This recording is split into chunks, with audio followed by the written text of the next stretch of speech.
अथम प्रभूतम प्रणमेव रूपम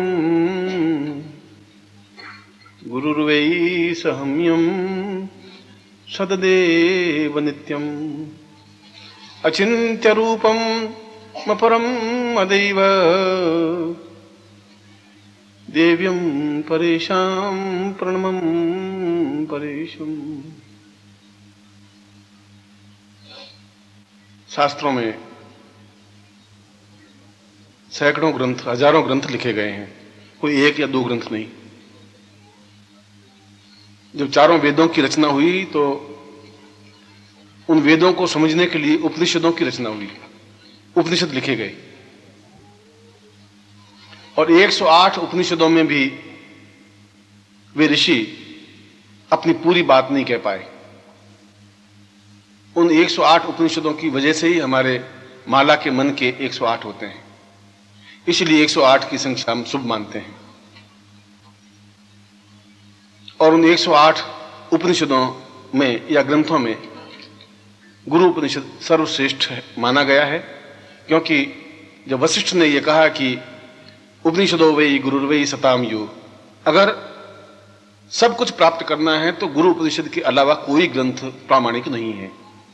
जब विश्वामित्र ने इसी प्रकार की बात कही है, अत्रि ने इसी प्रकार की बात कही है, यहां तक कि शंकराचार्य तक आते आते शंकराचार्य ने कहा कि मैंने अपने जीवन में समस्त ग्रंथों को निचोड़ा है, पिया है, अनुभव किया है, और मैं दावे के साथ यह कह सकता हूं कि गुरु उपनिषद से बड़ा कोई ग्रंथ, चाहे ऋग्वेद हो, चाहे यजुर्वेद हो, चाहे सामवेद हो, चाहे अथर्ववेद हो, है ही नहीं। इसलिए नहीं है कि उन वेदों को समझने के लिए गुरु की ही आवश्यकता होती है। वही समझा सकता है कि वेद क्या है, वही समझा सकता है कि उपनिषद क्या है, वही समझा सकता है कि जीवन क्या है, वही समझा सकता है कि जीवन की पूर्णता क्या है। और मैंने यह श्लोक जो इस प्रवचन से पहले बोला है वह गुरु उपनिषद का श्लोक है।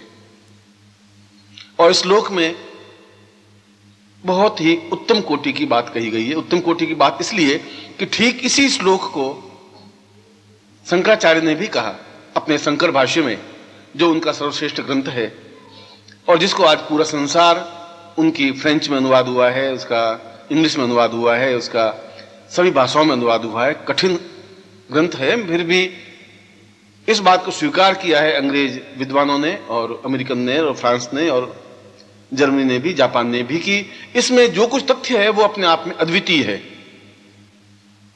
और वे के वे भाव शंकराचार्य ने भी कहा है कि सताम वै परेवम प्रणवम परेशम गुरुर्वै पदे पूर्णमदेव नित्यम अचिंत्य रूपम सहितम सदैव आत्मानुभूति परमम परसम पदैव। और उस श्लोक का अर्थ और इस श्लोक का अर्थ एक ही है।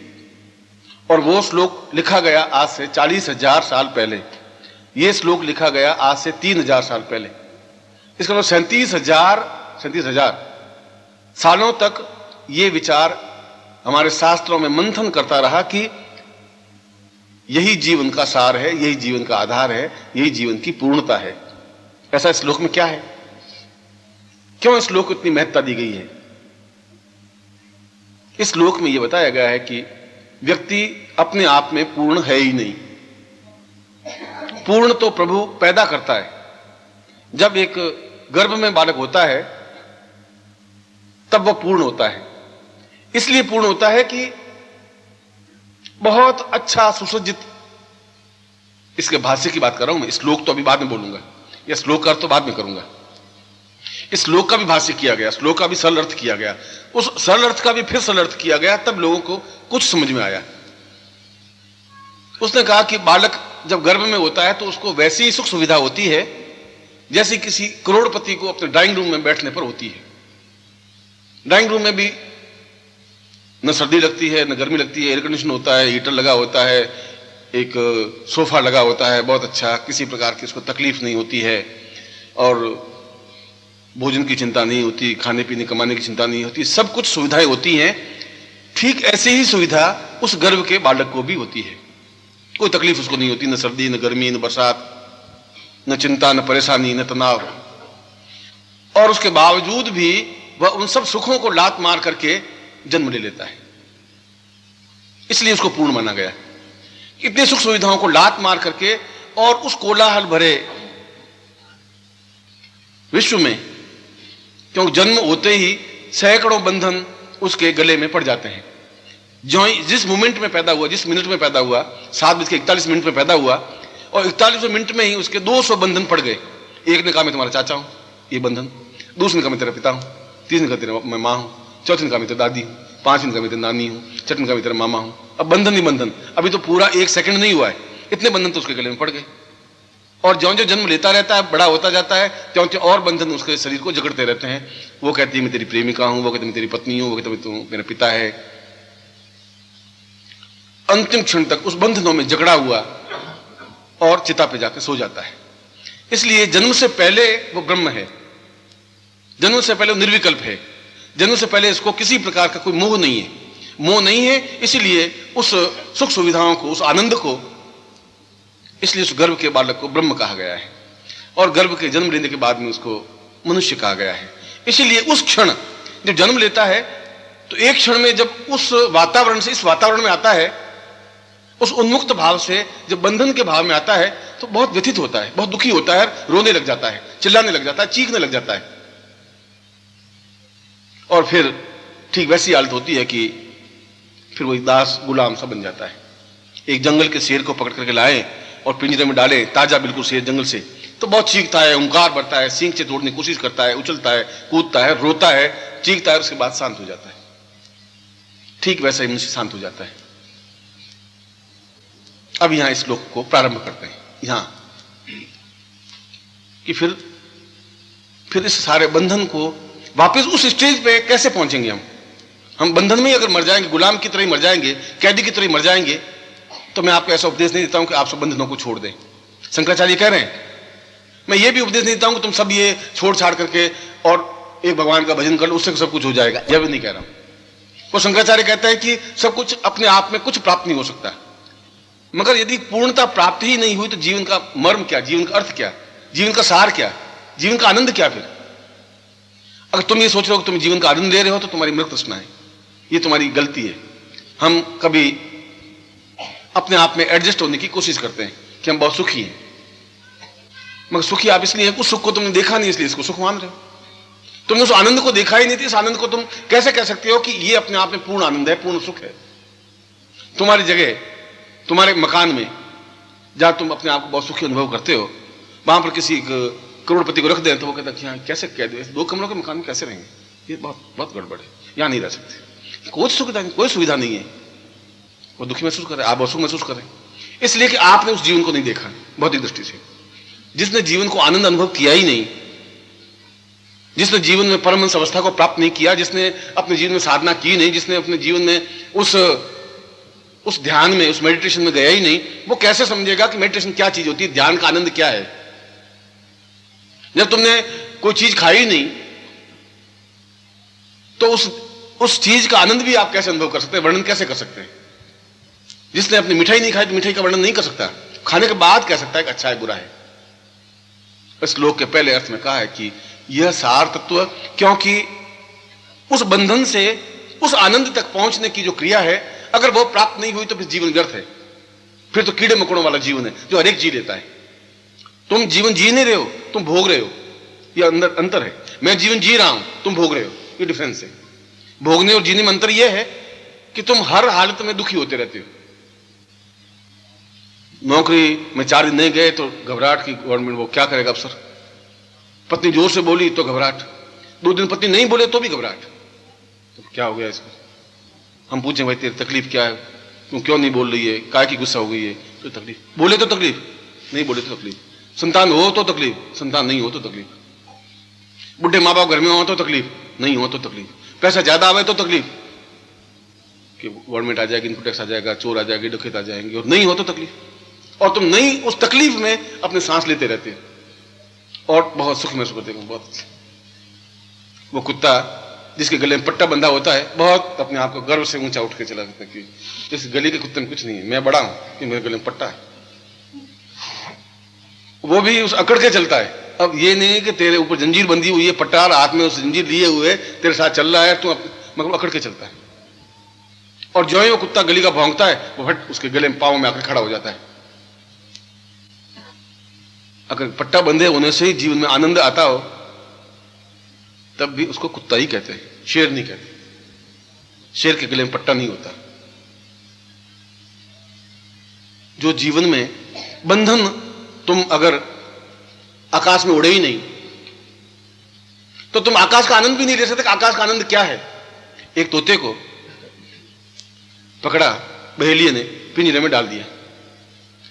अब पिंजरे के तोते में बड़ा गरूर कि उसको तकलीफ नहीं है। तकलीफ ये नहीं, उसे पाँव में पैंजनियां पहना दी उस मालिक ने, फिर हरी मिर्च खाने को मिलती है, कभी अनार के दाने खाने को मिलते हैं, और बिल्ली उसको झपट्टा मार नहीं सकती क्यों, किसी पिंजरे में बंद है और बहुत खुश हो रहा है कि मैं पिंजरे में बंद हूं। अब उसको 6 महीने या साल भर पिंजरे में रहने दीजिए और फिर बाहर निकालिए। आप छोड़ दीजिए, वो उड़ ही नहीं सकता। क्या उड़ना भूल गया वो थोड़ा पंख फड़फड़ा के थोड़ा सा 1 फुट ऊपर उड़ेगा, फिर धम से जमीन पर पड़ जाएगा। और मालिक को मालूम है कि बाहर बैठा रहने, कहीं नहीं जाएगा। कहां जाएगा ये उड़ नहीं सकता।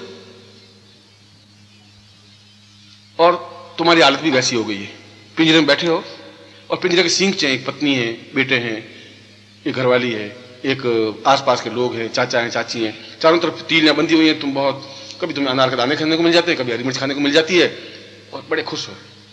पैरों में पैंजनियां पहने हुए और पैंजनी बजाते रहते हो और बड़े खुश हो रहे हो। और बाहर निकलते हो और थोड़ा पंख फड़फड़ाने की कोशिश करते हो, फिर दम से बैठ जाते हो, वापस पिंजरे में घुस जाते हो। पिंजरे में बहुत सुखी, बहुत आनंद। अब यहां कोई डर नहीं है।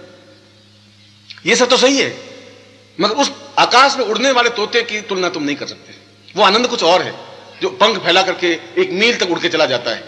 उस आनंद को तुम ले ही नहीं सकते। उस आनंद को तुमने देखा ही नहीं। उस आनंद को तुम्हें बताएगा कौन कि ये आकाश में उड़ने वाला ये आनंद है? और अगर उस आनंद को देखा नहीं तो पिंजरे में पड़े पड़े तो मर जाओगे। उसमें तो कोई बहुत बहादुरी है ही नहीं, क्योंकि एक ने तुम्हें पिंजरे में डाल दिया, और पिंजरे में डाल दिया तेरे बाप ने और तुम्हारी माता ने, तुम्हारी दादी ने, तुम्हारे चाचा ने, इसलिए कि हम दुखी हैं तो ये सुखी नहीं रहना चाहिए। चल ये क्यों सुखी, इसको भी शादी करो, बेटा शादी कर ले, बेटा शादी कर ले, बेटा शादी कर ले, बेटा मैं अभी नहीं करना चाहता। तो फिर दादी रोती है कि मरूंगी तो पोते का मुंह नहीं देख के मरूंगी तो नरक में जाऊंगी।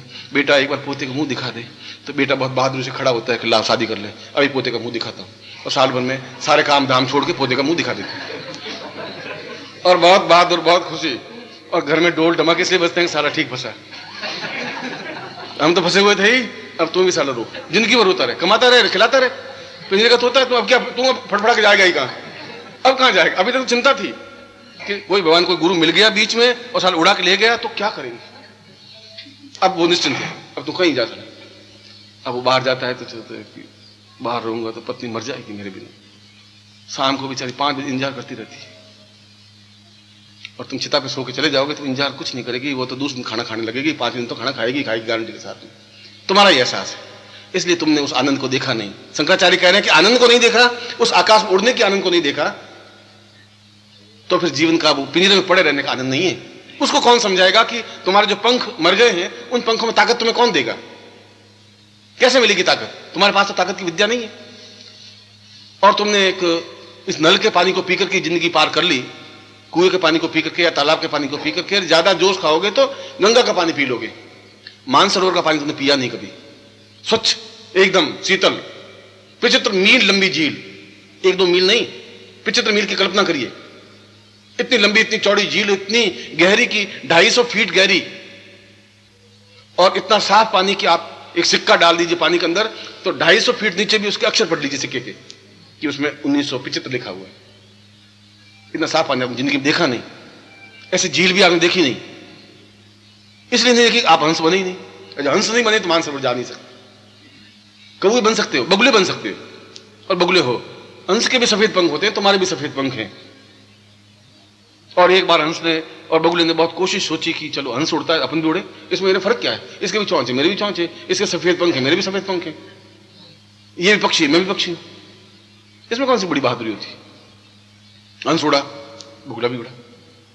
आधा किलोमीटर जाती बगुला थक करके नीचे पड़ गया। हंस तो उड़ता चला गया अपना आकाश में 200 मील तक भी, और 200 मील उड़ करके वापिस भी आ गया। ये तो कुछ आनंद नहीं है। और हंस ने डुबकी लगाई मानसरोवर में तो 5 किलोमीटर जाकर के बाहर निकला। जब तुमने मानसरोवर देखा नहीं तो उस आनंद को नहीं देख पाओगे। ताल तलैया के पानी में वो आनंद नहीं है जो मानसरोवर के पानी में है। जब तुमने देखा ही नहीं तो कौन दिखाएगा तुम्हें वो पानी? और घर वाले तुम्हें दिखाने देंगे नहीं, क्योंकि वो तो हर एक की बात सोचेंगे कि ये जाना नहीं चाहिए कहीं, और इसके लिए 100 प्रकार के नाटक होंगे।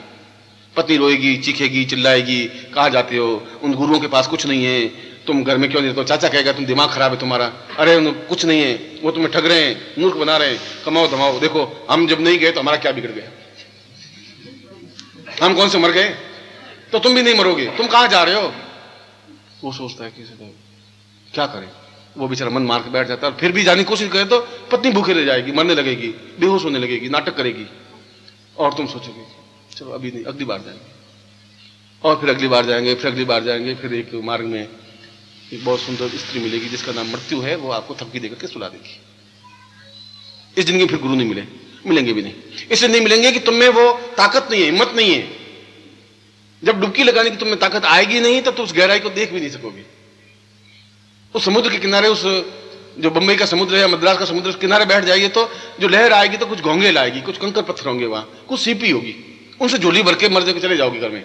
मोती नहीं ला सकते, तुमने मोती आनंद लिया ही नहीं। एक चमकदार शुभ्र मोती एकदम से वो तब मिलेगा जब समुद्र में बिल्कुल छलांग लगा दोगे। तुम्हारे पापों में छलांग लगाने की हिम्मत नहीं है। इसलिए नहीं है कि तुम्हारे पंखों को मार दिया गया है, तुम्हारे घर वालों ने खत्म कर दिया है। और कभी मैं उत्तेजित करता भी हूं, अरे तुम चिंता मत करो, क्या हंस बनो तुम, थोड़ा सा जिंदगी में देख तो लो। पहले हंस भी बन तोते बन के देख लियो, अब हंस बन के देखो, और फिर दोनों में से जो अच्छा लगे वो मानिए। मैं तुम्हें ये कहता हूं, मैं उठने की कोशिश करते हो, 2-3 फटफट करते हो, फिर जमीन पर टिक जाते हो। और मैं कहता क्या हुआ कि गुरुजी क्या है कि घरवाली बहुत बहुत दुखी थी बेचारी। मैं निकला गुरुजी, आपके घर आना तो था, मगर वो बीमार हो गई गुरुजी, और रोने लगी। तो खाना नहीं खाया गुरुजी, आप बात मानिए। मैं मान रहा हूं भैया, एक सिंचा और ज्यादा बढ़ाया हुआ है, 218 तीर लिया, तेरे 19 तीर लिया, और क्या हुआ? तुम मानसरोवर नहीं जा सकते, तुम आकाश में उड़ भी नहीं सकते, तुम उस आकाश का आनंद नहीं ले सकते, क्योंकि आकाश में उड़ने की क्या क्षमता है, पंखों को फैला करके ऊंचे उठने की क्या क्षमता है, मानस में डुबकी लगाने का क्या आनंद है, तुम अनुभव नहीं कर सकते। और शंकराचार्य कह रहे हैं कि कौन समझाएगा तुम्हें कि ये आनंद कुछ और है? कौन तुम्हें अपने साथ उड़ाएगा? कौन 300 मील तक तुम्हें उड़ा के ले जाएगा? कौन ले जाएगा तुम्हें? चाचा चाची, माँ बाप, भाई बहन, उनके खुद के पंख मरे हुए, वो तुम्हें कहां से उड़ाएंगे? जो मुर्दे हैं वो तुम्हें कहां से जीवन दान देंगे? जिनमें खुद में क्षमता नहीं हो तो क्या समझाएंगे? और मैं ऐसा नहीं कह रहा हूं तुम पत्नी को छोड़ दो, मैं ऐसा भी नहीं कह रहा हूं तुम चाचा जी को छोड़ दो, तुम ऐसा भी नहीं कह रहा हूं माँ बाप को छोड़ दो। मैं कह रहा हूं कि उसके बीच रह करके भी अपने पंखों को फैला करके आकाश में उड़ने की कला सीखिए, उनके बीच रह करके। और आप पूछेंगे गुरुजी ऐसा कैसे हो सकता है? तो मैं उदाहरण अपना खुद का प्रस्तुत करता हूं कि मैं तुम्हारे तरह ग्रस्त हूं, मेरी पत्नी है, पुत्र है, पोते हैं, पोतियां हैं, भाई हैं, बहन है, संबंधी रिश्तेदार हैं, और तुमसे ज्यादा बड़ा कुनबा है। तुम्हारे घर में 10-12 मेंबर हैं और मेरे घर में 80 लाख शिष्य हैं। इतना बड़ा कुनबा है। उन सबकी तकलीफें सुनता हूं, उन सबकी परेशानियां सुनता हूं, और भी मुस्कुराता रहता हूं। आकाश में उड़ता भी हूं और डुबकी लगाता भी हूं। अगर मैं इतना सब कुछ रहते हुए उठ सकता हूं तो मैं उदाहरण देकर तुम समझा रहा हूं कि मैं भगवान कपड़ा बगड़ा नहीं हूं, साधु नहीं हूं, सन्यासी नहीं हूं। तुम्हारी तरफ सारी जिम्मेवारियों को झेलते हुए भी मैं उस आनंद को प्राप्त कर सकता हूं। इसलिए चिंता मुझे व्याप्त होती नहीं, तनाव मुझे नहीं होता है। इसलिए मैं रात को सोते ही नींद आ जाती है क्षण में।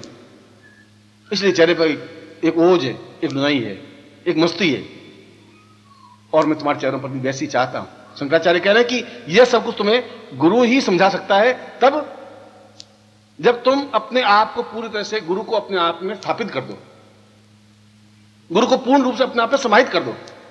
और गुरु को पूर्ण रूप से समाहित करने का तात्पर्य क्या है? कैसे स्थापित कर दें, कैसे समाहित कर दें? समाहित कर अपने आप में जज्ब कर देना, अपने आप में मिला देना। पानी से जब पानी मिलता है या दूध से दूध मिलता है, और तुम्हारे अंदर गुरु समाहित हो सकते हैं। बहुत सरल कला है।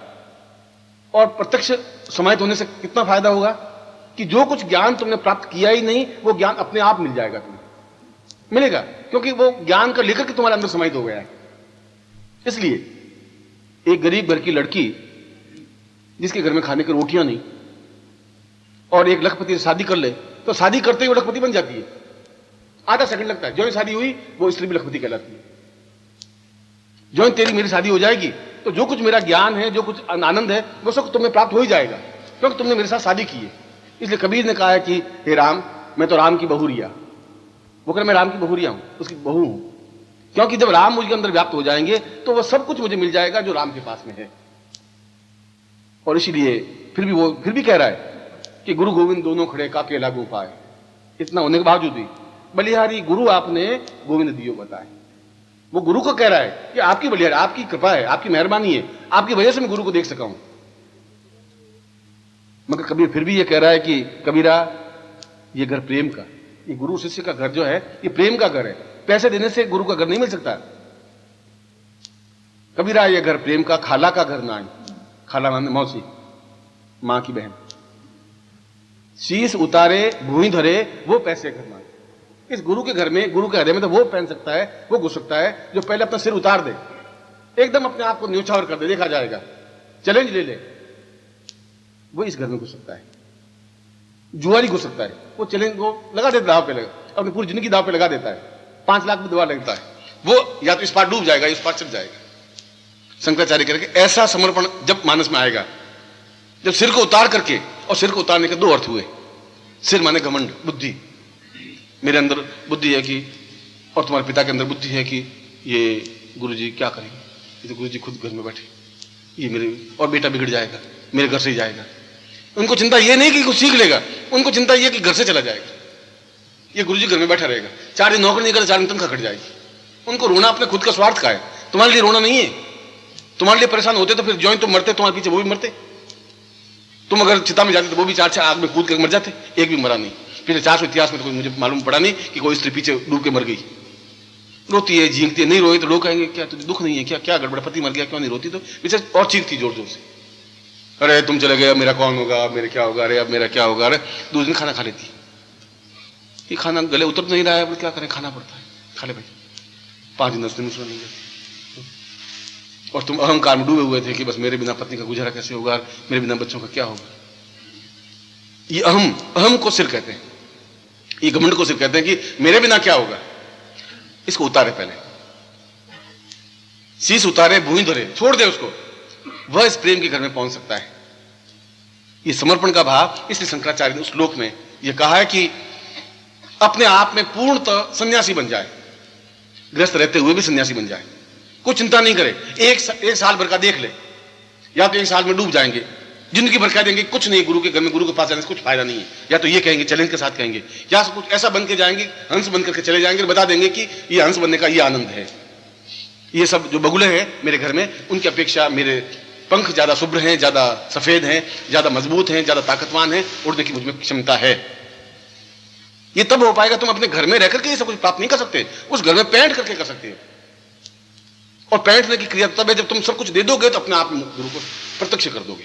तुम कुछ चूकोगे नहीं, तुम कुछ हाथ से छोड़ोगे नहीं, और गुरु को अपने अंदर स्थापित, तुम्हारे अंदर तो स्थापन जगह ही नहीं है। अगर गुरु बेचारा चाहे भी तुम्हारे हृदय में जाने का, तुम्हारे दिल में जाने का, तुम्हारे दिल में तो स्वार्थ और छल और झूठ और कपट और व्यभिचार और बदमाशी और इतना अधिक ठूस ठूस के भरा हुआ है। अब मैं खड़ा भी हूं तो कहां खड़ा हूं, कोई जगह ही नहीं। और फिर उसमें बुद्धि इतनी अधिक हावी है, पहले उसको थोड़ा साफ कर दीजिए, जगह थोड़ी इतनी जगह बनाइए जहां गुरु बैठ सके आकर के। और वो तब हो सकता है कि जब चैलेंज के साथ में आप गुरु के साथ हो जाएंगे। और गुरु के साथ होने का तात्पर्य है कि जो गुरु के लिए अनुकूल हो वो कार्य कर लें। मैं अपने स्वार्थ के लिए नहीं, मैं नहीं कि मैं गुरु हूं, मैं तो उन शास्त्रों की बात कर रहा हूं, शंकराचार्य की बात कर रहा हूं। तुम अगर मेरे लिए कुछ कार्य करोगे तब भी मेरे कोई फर्क नहीं पड़ेगा, तुम नहीं करोगे तब भी फर्क नहीं पड़ेगा। जो 70 साल तक तुमने काम नहीं किया तो मेरा कौन से डूब गया कुंभा, और अब तुम कर लोगे तो कौन से मैं भगवान बनूंगा। और मुझे भगवान बनने की ख्वाहिश है नहीं, जब मैं भगवान हूं तो मुझे भगवान बनने की ख्वाहिश नहीं है। भगवान का तात्पर्य है कि जो पूर्ण ज्ञान को प्राप्त कर सके वो भगवान। कोई आकाश में टिमटिमाती हुई दिए को थोड़ी भगवान कहते हैं। जहां पूर्ण तो प्राप्ति हो, जहां एकदम से किसी प्रकार का तनाव नहीं हो, चिंता नहीं हो, कुछ व्याप्त ही नहीं हो। और मैं इस प्रकार से चिंता मुक्त हूं, मैं रखता ही नहीं चिंता, तनाव रखता ही नहीं। ये तनाव तो है कि वो आया नहीं, क्या तकलीफ है। यह तो एक तुम्हारे प्रति एक मोह ग्रस्ता है कि क्या बात हुई, क्यों नहीं मिले, क्या तकलीफ है। अगर तुम तकलीफ में होते तो मैं तकलीफ महसूस करता हूं, और तुम्हें लाइन पर लाने के लिए कभी चाबुक भी मारता हूं, मैं खुद मारता हूं। महीने भर नहीं भी बोलता हूं, 2 महीने नहीं बोलता हूं, गुस्सा भी करता हूं, फटकारता भी हूं, प्यार भी करता हूं। ये तो क्रियाकलाप है। कृष्ण बहुत अय्याशी था, बहुत उसको प्रेम करने वाला था, और सूर ने और बाकी लोगों ने उनको इतना कहा कि बिना गोपियों के रह नहीं सकता था, ऐसा था, ऐसा था, राधा के पीछे भटकता था, कदम के वृक्ष पर चढ़ा, सब कुछ था। और हमने ऐसा मान रहा कि ये तो बहुत प्रेमी जीव है या, मगर जिस समय वो उद्धव लेने के लिए आए, क्रूर लेने के लिए आए और रथ पे बैठा, और रथ पे बैठा तो रथ रवाना हुआ तो पीछे मुड़ के देखा ही नहीं गोपियां खड़ी है कि नहीं खड़ी है। निर्मुक्त भाव से मिला, तब भी उसी भाव से था, रवाना हो गया 1 सेकंड, कुछ पीछे पलट के नहीं देखा। और हम अगर पलटे हैं तो पीछे उस पत्नी या प्रेमी का जो भी, अच्छा चिंता मत करना, मैं वापस आऊंगा, तुम क्यों घबराती है, मैं तेरे साथ में हूं, ये लेटर लिखूंगा, तुम ही मुझे लेटर लिखना, ये मेरा एड्रेस है, और तेरे बिना कैसे रहूंगा। फिर 2 बार फिर पीछे मुड़ के देखते हैं, फिर इधर देखते हैं, फिर मुड़ते हैं, फिर पलट पलट के देखते हैं। उसने मुड़ के नहीं देखा। यह अनासक्त भाव था। और यह अनासक्त भाव जब जीवन में आता है तब मुझे प्रेम भी करना पड़ेगा, पर अनासक्त भाव से। मन में ऐसा कुछ स्वार्थ नहीं है। तुम्हारी आंख गंदी हो सकती है, मेरी आंख गंदी नहीं है, मेरा मस्तिष्क भी गंदा नहीं है, मेरे विचार भी गंदे नहीं है, क्योंकि मैं तुमसे ज्यादा आकाश में उड़ने की क्षमता जानता हूं। उस आकाश को नापा है मैंने, देखा है और नाप के दिखा सकता हूं। मगर मुझे जमीन पर उतरना पड़ता है तो बुगलों के बीच में खड़ा भी होना पड़ता है, क्योंकि यह मेरी इच्छा है कि इन बुगलों को मैं हंस का रूप दे सकूं, तो मेरे जीवन की सार्थकता है। मैं इनको हंस बना सकूं, उड़ा के दिखा सकूं कि देखो ये आनंद है तुम्हारा, उस डुबकी लगा के बता सकूं। बाकी मुझे ग्रस्त में आने का कोई आनंद था नहीं। मैं सन्यासी रहा हूं और अपने आप में बहुत अद्वितीय सन्यासी रहा हूं, जहां हिमालय का कण कण इस बात को एहसास करता है कि सन्यासी रूप ऐसा होता है। क्या जरूरत थी मुझे? मगर मैं ग्रस्त नहीं बनता तो ग्रस्त के लोगों को समझा नहीं सकता। सन्यासी ग्रस्त के लोगों को समझाए तो इफेक्ट पड़ता नहीं है। इसलिए तुम्हारे बीच आने के खड़ा होना पड़ेगा, मुझे बात करनी पड़ेगी। मगर तुम अपने आप में इतने न्यून हो कि अपने आप जैसे समझ लेते हो कि क्या है गुरु जी वैसे रखने, ये तुम्हारी भ्रम है, आंख का भ्रम। तुम्हारी आंख में कमजोरी है तो जब बगुले बैठे, मानस में बैठा है, तुम सोचो कि ये भी जरा बगुला है। ये तुम्हारी आंख की कमजोरी है। हंस को चिंता नहीं है, वो मानता मैं तो हंस हूं ही, मुझे क्या है, भले ये मुझे बगला कहे चाहे हंस कहे, उसमें क्या अंतर आ जाए। इसे शंकराचार्य श्लोक में कह रहे हैं कि जब 1 साल भर के लिए अपने आप को कुछ क्षणों के लिए, कुछ समय के लिए पूरा अनासक्त भाव से जुड़ जाओगे तो अपने आप तुम्हारे अंदर वो समाहित हो जाएंगे। समाहित होंगे ही तो एक्टिविटी से, क्रिया से, चिंतन से। चैलेंज तो लेना ही पड़ेगा। तुम सोचो हम चैलेंज भी नहीं ले रहे, सब कुछ मिल जाए, ऐसा नहीं हो सकता। जब ये शिष्य इतने छोड़ छाड़ करके अगर शास्त्री यहां बैठा है तो इनके भी कोई घर बात हो गई, कुछ ना कुछ तो हो गई, वो भाई बंधु संबंधी रिश्तेदार होंगी। मगर मैं 24 घंटे में 2 मिनट भी नहीं मिलता हूं, 1 मिनट भी नहीं मिलता हूं। 2 मिनट तो बहुत बड़ी बात है, मगर उसके बाद भी इसके आंख में आंसू टूटता नहीं है। हर क्षण इसके माइंड में एक ही स्थिर है कि ये गुरु हैं मेरे। और यहां तक कि यदि कोई हनुमान जी का पाठ भी कर लेता है तो इसको मन में आग लग जाती है कि जब गुरु बैठे तो हनुमान जी क्या कर लेंगे, क्या करेंगे हनुमान जी, क्या हनुमान चालीसा का पाठ करना है। अगर ये भाव ऑटोमेटिकली अगर है तो उसके अंदर गुरु है ही, कहीं नहीं जा सकते। और जहां गुरु हैं वहां जीवन में, अगर शास्त्र अगर ये कह रहे हैं कि गुरु ब्रह्मा गुरु विष्णु गुरुदेवो महेश्वर, और क्या गुरु ब्रह्मा और विष्णु